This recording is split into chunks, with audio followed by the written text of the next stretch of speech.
American R&B singer, songwriter, and producer Kim Owens, better known by his stage name Kem, was born in Nashville, Tennessee, and raised near Detroit, Michigan. Even though he didn't come from a musical family, Kem ended up as a child prodigy of sorts, teaching himself to play the piano beginning around the age of 3.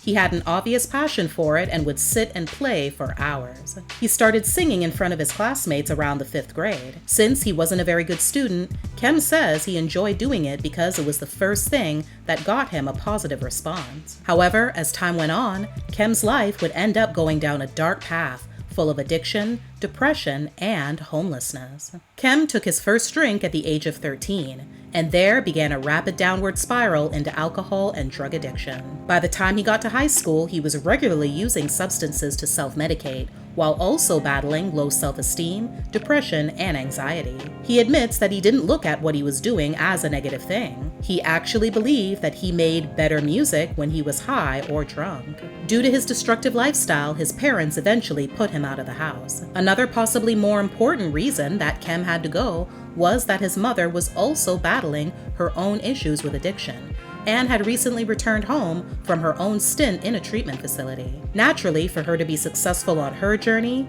she couldn't tolerate having another addict living under the same roof.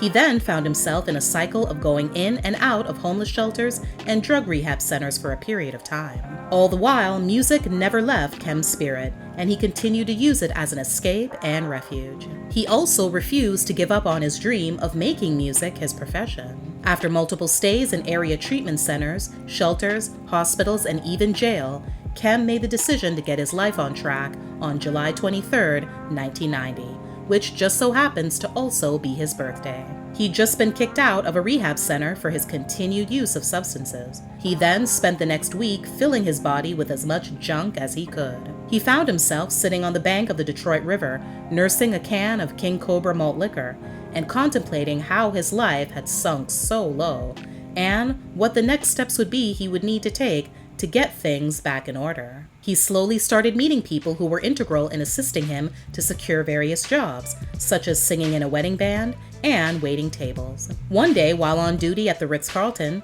Kem noticed the presence of the minister of the church where his parents attended, who happened to be best-selling author Marianne Williamson. He introduced himself to her, and she suggested that he audition for the church choir. He did and won a spot. This was the moment that Kem's parents finally realized that singing wasn't just some passing fad for him.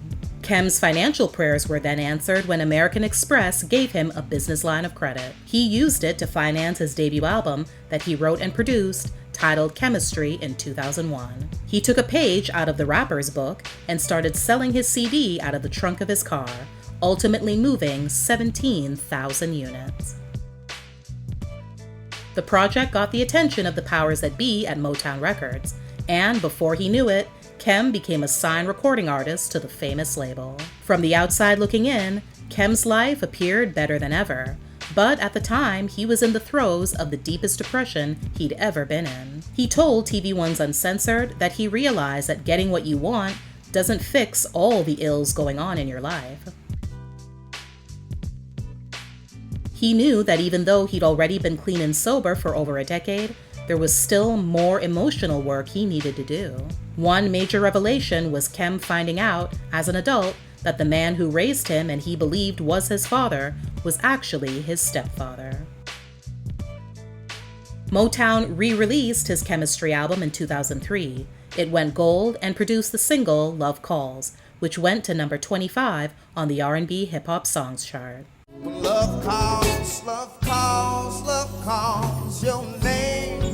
His second album, Album 2, dropped in May 2005, ultimately going platinum. It produced the singles You Might Win and I Can't Stop Loving You.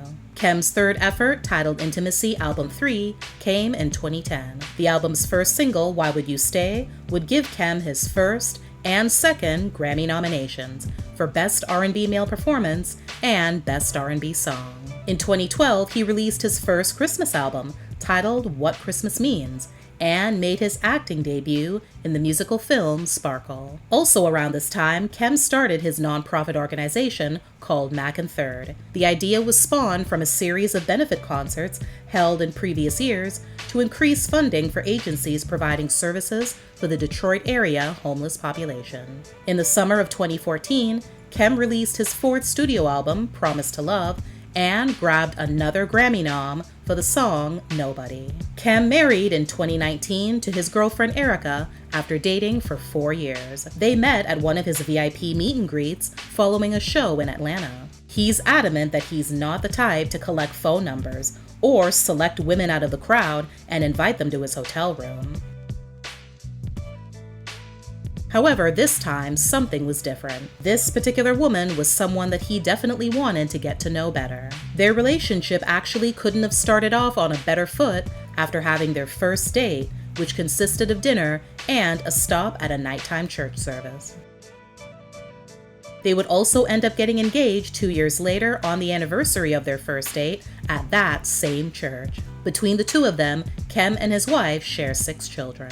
In August 2020, after a 6-year hiatus, Kim released his 5th studio album, Love Always Wins, which includes the singles Lie to Me and Live Out Your Love featuring Toni Braxton. At the start of 2022, Kim announced his nationwide tour called the Full Circle Tour with Babyface and hosted by Sherry Shepherd. It kicked off on March 30th and will continue on through May.